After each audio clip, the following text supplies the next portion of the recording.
দুর্গাপূজাকে ঘিরে অনাবিল আনন্দ রাজধানীর উৎসব প্রেমিকদের মধ্যে। শারদীয় দুর্গোৎসবের দিনগুলিতেই সমাজের পিছিয়ে পড়া মা বোনেদের এবং ভাইদের মধ্যে শারদ উৎসবের আনন্দ ভাগ করে নিতে লালবাহাদুর ব্যায়ামাগারের প্রশংসনীয় উদ্যোগ।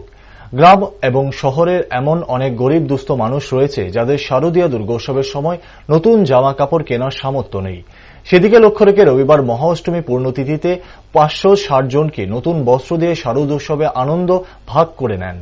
শারদীয় দুর্গোৎসব উপলক্ষে নতুন বস্ত্র পেয়ে অত্যন্ত আনন্দিত হয়ে অনুষ্ঠানে উপস্থিত সাধারণ মানুষ লাল বাহাদুরের এই সামাজিক কর্মসূচিকে সাধুবাদ জানিয়েছেন। এই বস্ত্রদান অনুষ্ঠানে অন্যান্যদের মধ্যে উপস্থিত ছিলেন ক্লাবের সম্পাদক, সভানেত্রী সহ অন্যান্য কার্যকর্তাগণ। লাল বাহাদুর ব্যায়ামাগারের পক্ষ থেকে অষ্টমী আন্তরিক প্রীতি ও শুভেচ্ছা জানাই। প্রত্যেকবারই আমরা যাদের আর্থিক অবস্থা থেকে বঞ্চিত, যাদের সেরকম রোজগার নেই, তাদেরকে আমরা প্রত্যেকবার শাড়ি বা যারা পুরুষ লোক আছে তাদেরকে আমরা ধুতি বা কাপড় দিয়ে সহযোগিতা করি।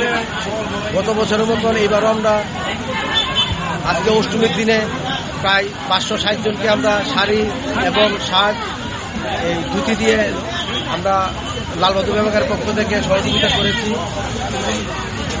আপনারা আসবেন, আমাদের পূজা পরিক্রমা করে যাবেন। আমরা লাল বাহাদুর ব্যায়ামাগার থেকে সবাইকে